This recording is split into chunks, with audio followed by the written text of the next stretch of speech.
পুরসভায় BJP যুব মোর্চার তাণ্ডবের অভিযোগ। চোর চোর স্লোগান, ডিম ছোড়া, চেয়ারম্যানের দপ্তরে ঢোকার চেষ্টা ঘিরে চরম উত্তেজনা। পুরসভার চেয়ারম্যানের বিরুদ্ধে একাধিক অভিযোগ তুলে বৃহস্পতিবার পুরসভা ঘেরাও ও বিক্ষোভ কর্মসূচির ডাক দেয় ভারতীয় জনতা পার্টির যুব মোর্চা। পূর্ব ঘোষিত এই কর্মসূচিকে কেন্দ্র করে দিনভর উত্তপ্ত হয়ে ওঠে ইসলামপুর পৌরসভা চত্বর।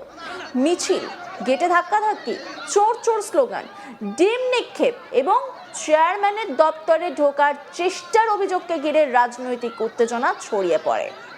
বিজেপি যুব মোর্চার কর্মসূচি অনুযায়ী উত্তর দিনাজপুরের ইসলামপুরের শিবডাঙ্গি পাড়ায় অবস্থিত দলীয় কার্যালয় থেকে শতাধিক কর্মী সমর্থককে নিয়ে একটি প্রতিবাদ মিছিল বের হয়। শহরের বিভিন্ন গুরুত্বপূর্ণ রাস্তা পরিক্রমা করে মিছিলটি ইসলামপুর পুরসভা ভবনে সামনে এসে পৌঁছয়।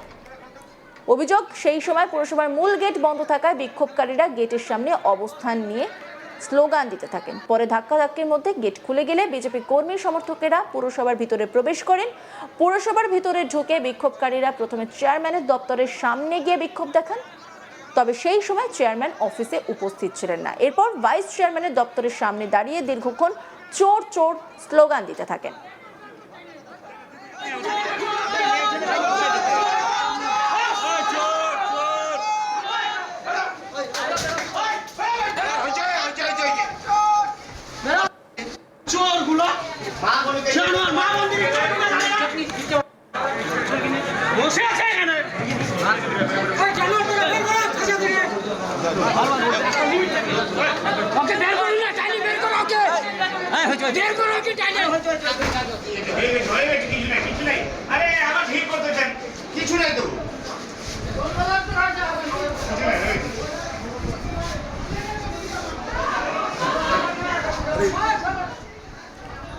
অভিযোগ, পুরসভার বিভিন্ন উন্নয়নমূলক কাজ, প্রশাসনিক সিদ্ধান্ত এবং আর্থিক লেনদেনে দুর্নীতি ও অনিয়ম হয়েছে। সেই অভিযোগের তদন্ত এবং দোষীদের বিরুদ্ধে কড়া ব্যবস্থা নেওয়ার দাবিতে সরব হন বিজেপি নেতাকর্মীরা।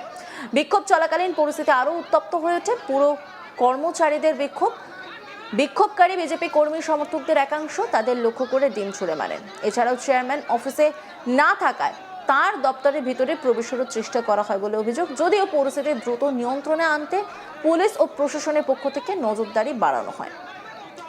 এদিনের এই কর্মসূচিতে উপস্থিত ছিলেন বিজেপি উত্তর দিনাজপুরের জেলা যুব মোর্চার সাধারণ সম্পাদক সঞ্জীব মাওয়াল। তিনি অভিযোগ করেন, ইসলামপুর পুরসভার বর্তমান বোর্ড দুর্নীতি, অনিয়ম ও স্বজন পোষণে জড়িয়ে পড়েছে। সাধারণ মানুষের করের অর্থের যথাযথ ব্যবহার করা হচ্ছে না বলেও দাবি করেন তিনি। তার বক্তব্য, দুর্নীতির বিরুদ্ধে এই আন্দোলন আগামী দিনে আরও বৃহত্তর আকারে চলবে। কি বলছেন তিনি, শোনাব আপনাদের। আপনারা সকলেই জানেন, আজকে ভারতীয় জনতা যুব মোর্চা উত্তর দিনাজপুর জেলার পক্ষ থেকে আজকে ইসলামপুর পৌরসভা অভিযান ডাকা হয়েছে। বিষয় হচ্ছে, বিগত 30 বছর থেকে এই ইসলামপুর পৌরসভা এবং এই 30 বছর থেকে পৌরসভা থাকার পরেও পশ্চিমবঙ্গের মধ্যে সবথেকে 3rd গ্রেডের, যেটা ডি গ্রেড ক্যাটাগরি পৌরসভা এখনও রেখেছে। এবং এই পৌরসভার দীর্ঘদিন এই পৌরসভার চেয়ারম্যান আছেন কানাইলাল আগরওয়াল মহাশয়, এবং বিগত দিনে যখন এটা পঞ্চায়েত ছিল উনি এই পৌরসভার প্রধান ছিলেন এই পঞ্চায়েতের। সুতরাং এই যে বিগত দিনের এই পৌরসভার হাল এবং যেভাবে প্রধানমন্ত্রী আবাস যোজনা যেভাবে কাটমানি এই সাধারণ মানুষদের থেকে নেওয়া হয়েছে, এবং তার বিগত আমরা লড়াই করেছি এবং এই পর্যন্ত আমরা দাবিও করেছি যে প্রধানমন্ত্রী আবাস যোজনার ঘর যে দুর্নীতি হয়েছে এবং যারা যোগ্য তারা ঘর না পেয়ে যাদের কাছে 2তলা 3তলা বাড়ি আছে তাদেরকে ঘর দেওয়া হয়েছে, তাদের কমপ্লিট করা বাড়ি, এবং সেই বাড়িতে কিন্তু এই প্রধানমন্ত্রী আবাস যোজনার ঘর দেওয়া হয়েছে। বিগত দিন আমরা আন্দোলন করেছি, এর আগেও করেছি, কিন্তু আমরা দেখছি তার কোনো সুরাহা নেই, সেইভাবেই কন্টিনিউ পেয়ে যাচ্ছে। যার 4তলা বাড়ি আছে, ইসলামপুরের মধ্যে অনেক এমন বাড়ি আছে যেখানে 2টো করে প্রধানমন্ত্রী আবাস যোজনার ঘর পেয়েছে, অথচ এই আমাদের প্রধানমন্ত্রী আবাস যোজনার যে যেটা শুরু হয়েছিল 2016 সালে, বিগত 10 বছর পার হয়ে যাওয়ার পরেও কিন্তু আমাদের এই প্রধানমন্ত্রী আবাস যোজনা যেটা যারা উপভোক্তা মেন যারা পাওয়ার কথা তারা এখনও পায়নি। তৎসহ ইসলামপুর পৌরসভা যেভাবে ড্রেনেজ ব্যবস্থা বিগত 30 বছর থেকে করে রেখেছে, এখনও পর্যন্ত অনেক ড্রেন আছে যেখানে বিগত 10 বছর থেকে কোনো পরিষ্কার করা হয় না। বিভিন্ন অবৈধ বিল্ডিং ইসলামপুরের মধ্যে সচরাচর তৈরি হয়েছে, যেখানে নিকাশি ব্যবস্থা বেহাল হয়ে আছে, চারিদিকে শুধু দুর্নীতি, কাউন্সিলররা তৃণমূলের যে সকল কাউন্সিলর আছে তারা প্রত্যেকটি কাজের জন্য জনগণের জন্য হয়রানি করছে, টাকা নিচ্ছে, সমস্ত বিষয় এরা শুধু দুর্নীতি। আজকে যেভাবে ইসলামপুরের মানুষ গত বিধানসভাতে ভারতীয় জনতা পার্টিকে আশীর্বাদ করেছে, এবং ইসলামপুরে আমরা সকলেই জানেন আমাদের এই চেয়ারম্যান কানাইলাল আগরওয়াল যদিও ইসলামপুর বিধানসভা জিতলেও এই যে ইসলামপুর শহর যেটা ইসলামপুর পৌরসভার মধ্যে পড়ে, আপনারা সকলেই জানেন এই পৌরসভাতে উনি 9,000 ভোটে পিছিয়ে ছিল, এবং এমন ওয়ার্ড আছে 13টা ওয়ার্ড, যেই ওয়ার্ডের থেকে মাত্র 300, 400, 200 করে তৃণমূল ভোট পেয়েছে। আপনারা এলেন, কানাইলাল আগরওয়াল নেই, উনি কোথায় গেছেন, কি খবর পেলেন? আমাদের স্লোগানও দিলেন। অবশ্যই আজকে দেখুন, যখন আমরা জবাব চাইতে আসলাম তখনই কিন্তু আমরা দেখলাম যে এখানকার যে চেয়ারম্যান, আমরা শুনেছি কালকে রাত্রে উনি পালিয়ে গেছেন। ওনাকে হিসাব দিতে হবে, তার সুতরাং হিসাব দেওয়ার ভয়ে উনি পালিয়ে গেছেন।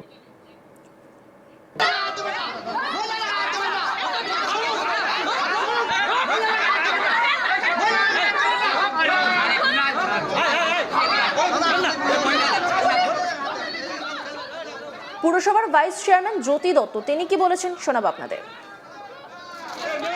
এখন কেউ যদি স্লোগান দেয় সেটা তো এদের একটা পার্টির ব্যাপার। আমরা এত বছর ধরে মিউনিসিপ্যালিটি চালাচ্ছি, আজকে প্রায় 25 বছর হয়েছে। এই চেয়ারম্যানই আছে, আমিও আছি। আমজনতা জানে এখানকার জনগণ কী কাজ হয়েছে, কী না হয়েছে, কী চুরি করছে না করছে, সবটা সবারই অবগত আছে। তাহলে আর যদি বারে বারে আমরাই আসতাম না। এবার এখন এদের এসে গদি চেঞ্জ হয়েছে, এখন এরা অনেক কিছু বলতেই পারে। যে অভিযোগগুলো করছে, বলছে যে চেয়ারম্যান কানাইলাল আগরওয়াল তথা বিধায়ক উনি নাকি পালিয়ে গেছে কালকে রাতে। না, ভুল করছে, এটা ভুল বলছে।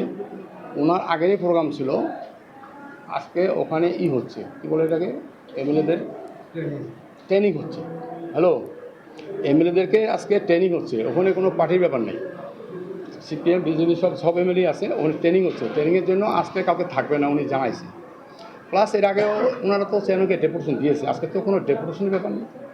আজকে বলছে ঘেরাও করবে, এবং চিঠিটা করছে আমাদের এক্সিকিউটিভ, আমাকে করে নাই।